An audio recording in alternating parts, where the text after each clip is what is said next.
अब बात नोएडा के इंजीनियर अंकित की, जिसके सनसनीखेज हत्या के बाद भी हत्यारों का पता नहीं है।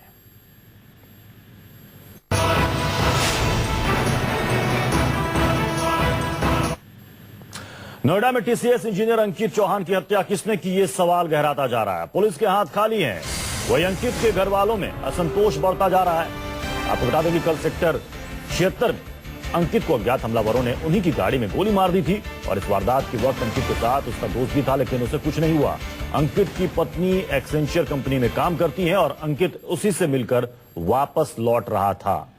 इसी दौरान दो हमलावर आते हैं, अंकित की गाड़ी को ओवरटेक करते हैं, उस पर गोली चलाते हैं और उसके बाद वहां से वो फरार हो जाते हैं। पुलिस का कहना है कि यह मामला लूट या फिर रॉबरी या रोडरेज का नहीं लग रहा है, क्योंकि अंकित को करीब से आकर गोली मारी गई है। इससे साफ लग रहा है कि कहीं ना कहीं कोई आपसी रंजिश है। पुलिस परिवार वालों से पूछताछ कर रही है, साथ ही अंकित के साथ जो उसका दोस्त गगन उस वक्त कार में मौजूद था उससे भी पूछताछ चल रही है। अंकित को गोली लगी, लेकिन अंकित के दोस्त गगन को कातिलों ने नहीं मारा, उसे जरा भी चोट नहीं आई है। अंकित गाड़ी ड्राइव कर रहा था, उस पर फायर किया गया और जब तक अंकित को अस्पताल ले जाया जाता तब तक उसकी मौत हो चुकी थी। परिवार वाले सदमे में हैं, क्योंकि मार्च में ही अंकित और अमीषा की शादी हुई थी। टीसीएस में इंजीनियर था अंकित, एक्सेंचर कंपनी में उसकी पत्नी अमीषा भी काम करती है और दोनों की मार्च में ही शादी हुई थी। सिर्फ 33 दिन पहले ही इन दोनों की शादी हुई थी और उसके बाद ये वाकया सामने आया है, ये वारदात सामने आई है। अचानक कार को ओवरटेक करके दो लोग रोकते हैं, गोली चलाते हैं, जिसमें अंकित की मौत हो जाती है। सवाल है कि कातिल कौन है। अंकित का जब मर्डर हुआ उस दौरान उसका दोस्त गगन भी साथ में था, लेकिन उसे कुछ नहीं हुआ। वारदात के बाद गगन ने राहगीरों की मदद से अंकित को अस्पताल पहुंचाया।